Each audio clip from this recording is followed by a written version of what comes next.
Comme en 2008, les banques centrales interviennent de manière forte. La Banque centrale européenne a annoncé dimanche une action coordonnée avec 5 autres banques centrales pour assurer la liquidité et prévenir une crise bancaire mondiale. Les institutions financières européennes, américaines, britanniques, canadiennes, japonaises et suisses ont décidé de renforcer les lignes de swap, un dispositif qui facilite l'accès des banques centrales étrangères au dollar. L'objectif est de rassurer les marchés en pleine crise de confiance dans le système bancaire. Cette mesure exceptionnelle intervient juste après le rachat de Crédit Suisse par UBS, une opération orchestrée par le gouvernement helvétique pour rétablir la confiance dans le système financier.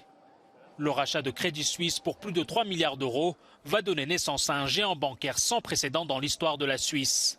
Les marchés, en pleine tourmente depuis la faillite éclair de la Silicon Valley Bank, craignent de manquer de liquidités alors que les taux d'intérêt ont augmenté pour lutter contre l'inflation.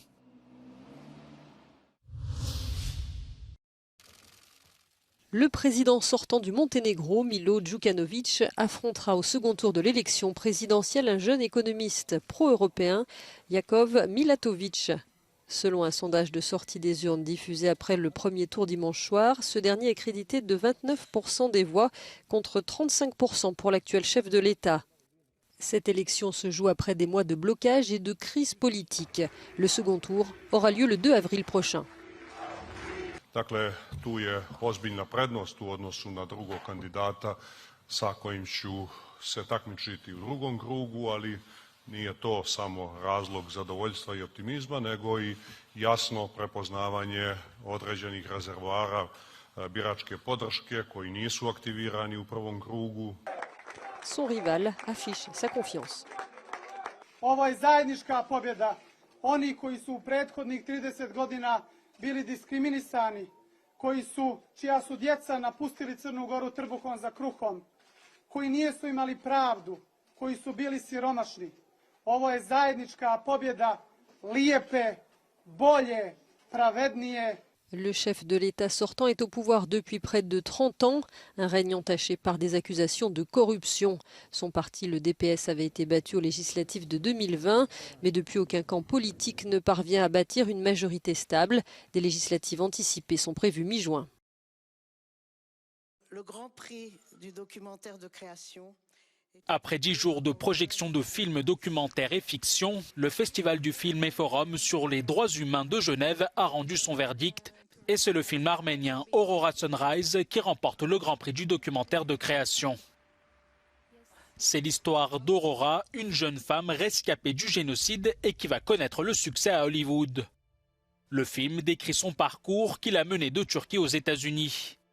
À travers son destin, c'est un siècle de l'histoire dramatique de l'Arménie qui est revisité à travers des images d'archives et un récit en animation d'une grande beauté.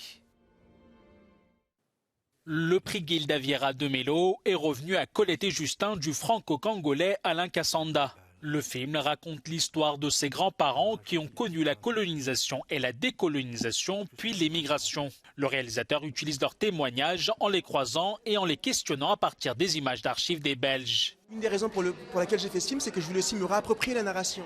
Cette histoire-là n'est pas transmise dans ma famille, mais plus généralement. Les afrodescendants ne connaissent pas forcément l'histoire du pays d'origine de leurs parents. Qui détient cette mémoire-là et comment est-ce qu'on se réapproprie ces images-là, ces archives-là, pour raconter une histoire depuis notre point de vue à nous aussi. Dans la section Focus documentaire, le prix de l'Organisation mondiale contre la torture est revenu au film Etilat Rose, du nom du plus grand journal de Kaboul. Depuis le retour des talibans en Afghanistan, les journalistes vivent l'enfer et ont perdu toute liberté d'expression. I made it for the history, and I came from a history of war, and as a social activist, and my friends and the network who are working all around the world should make responsible the politicians who are deciding for that country.